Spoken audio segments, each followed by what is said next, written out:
Perkenalkan, nama saya Codri Arjuna Sinurat dengan NIM 2020-31080 dari kelas Komunikasi Data B. Saya akan mempresentasikan tugas gelombang signal. Menurut IE Transition Non-Signal Processing, istilah sinyal meliputi sinyal-sinyal audio, video, speech, gambar, komunikasi, geofisika, sonar, radar, medik, dan musik. Pengkodean atau encoding adalah proses merubah data ke dalam format tertentu untuk suatu keperluan, misal pengiriman dan penyimpanan. Informasi digital dan analog dapat dikodekan sebagai sinyal analog maupun sinyal digital. Data digital, sinyal digital, pengkodean digital untuk data digital yang paling sederhana adalah dengan memberikan suatu level tangan untuk menunjukkan nilai biner 1 dan level tangan lain untuk nilai biner 0. Data digital, sinyal analog, sebuah modem diperlukan untuk mengkonversikan data digital ke sebuah sinyal analog. Metode yang dipakai adalah dengan memodifikasi satu atau lebih parameter frekuensi pembawa untuk menyajikan data biner. Teknik-teknik dasarnya adalah ASK, VSK, dan PSK. Data analog, sinyal digital. Teknik yang paling sederhana untuk mendigitalkan data analog adalah PCM, yaitu Pulse Code Modulation, yang mencakup sampling data analog secara periodik dan menguantifikasi sampel-sampel tersebut. Data analog, sinyal analog. Data analog dimodulasi oleh suatu sinyal pembawa carrier untuk menghasilkan sinyal analog dengan bandwidth yang sesuai dengan rentang frekuensi sistem transmisi analog. Teknik modulasi dasarnya adalah AM, VM, dan PM. Digunakan terutama untuk pengiriman data digital menggunakan sinyal-sinyal analog melalui jaringan telepon umum. Memiliki rentang frekuensi berkisar dari 300 Hz sampai 3400 Hz. Membutuhkan adanya modem atau modulator-demulator. Untuk digital signaling, suatu sumber data digital atau analog G dikodekan menjadi suatu sinyal digital X. Sedangkan dasar dari analog signaling adalah sinyal kontinu dengan frekuensi tertentu yang disebut dengan sinyal pembawa atau carrier signal. Data sumber dapat berupa sinyal analog atau digital M dimodulasi dengan sinyal pembawa tersebut sebelum dikirimkan ke tujuan. Hasil modulasi M dengan sinyal pembawa menghasilkan sinyal termodulasi S. Data digital. Data biner ditransmisikan dengan mengkodekan tiap bit data ke elemen sinyal tertentu.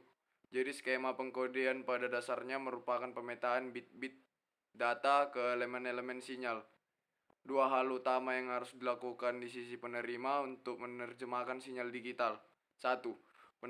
Penerima harus mampu mengetahui informasi timing dari masing-masing bit. Misalnya kapan suatu bit dimulai dan diakhiri. 2. Penerima dapat menentukan apakah suatu level sinyal bernilai 1 atau 0. Skema-skema encoding seperti gambar berikut. NRJL dan NRJ 1. Non-return to zero level menggunakan dua tingkat tegangan yang berbeda untuk mewakili bit bernilai 1 dan 0. Dapat menggunakan tanpa tangan untuk bit 0 dan tegangan positif untuk bit 1. Lebih umum, tegangannya negatif mewakili bit 1 dan tegangannya positif untuk bit 0. Non-return to zero inverted. NRJI berdasarkan pada ada tidaknya transisi sinyal pada awalnya waktu bit. Adanya perubahan pada elemen sinyal dari high ke low atau dari low ke high menunjukkan bit 1. Tidak ada transisi perubahan menunjukkan bit 0. Bipolar AMI, biner multitingkat. Menggunakan lebih dua level tegangan, nilai bit 0 diwakili dengan tidak adanya sinyal. Nilai bit 1 ditunjukkan dengan pulsa positif atau negatif, bergantian polaritasnya. Sinkronisasi tetap terjaga untuk deretan bit 1. Tidak mengandung komponen DC, bandwidth lebih sempit dan deteksi error lebih baik. Pseudo-ternary atau biner multitingkat.